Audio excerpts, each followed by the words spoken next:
Ben ser çıktı, sevdiğim kar gitti. Ben Kartal'ı da sevdim, Akbaba'yı da. Ben güllerin tüm renkleriyle bahçeleştim. Ağaçların yeşiliyle ormanlaştım.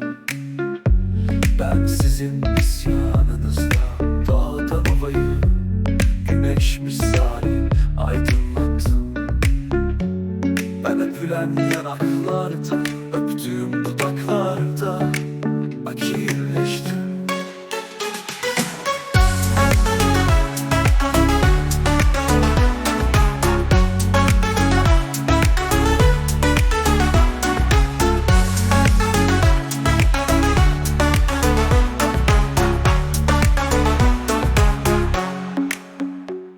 Ben barajları aşan sel gibi kavgalarda gürleştim.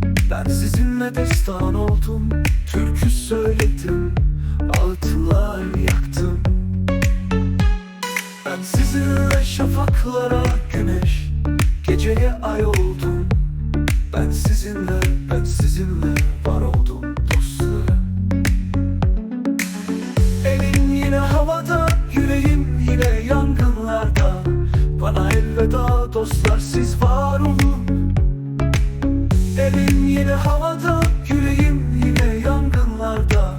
Bana elveda dostlar, siz var olun.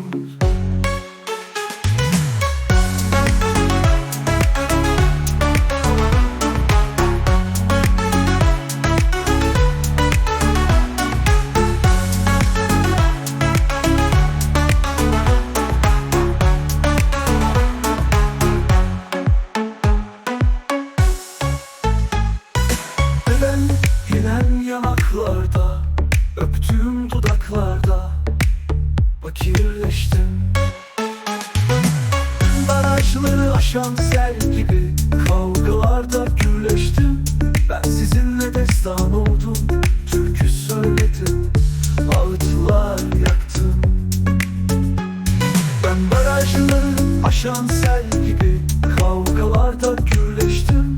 Ben sizinle destan oldum, türkü söyledim, ağıtlar yaktım. Ben barajları aşan sel gibi kavgalarda gürleştim. Ben sizinle destan oldum, türkü söyledim, ağıtlar yaktım. Ben barajları aşan sel gibi kavgalarda gürleştim. Ben sizinle destan oldum, türkü söyledim, ağıtlar yaktım.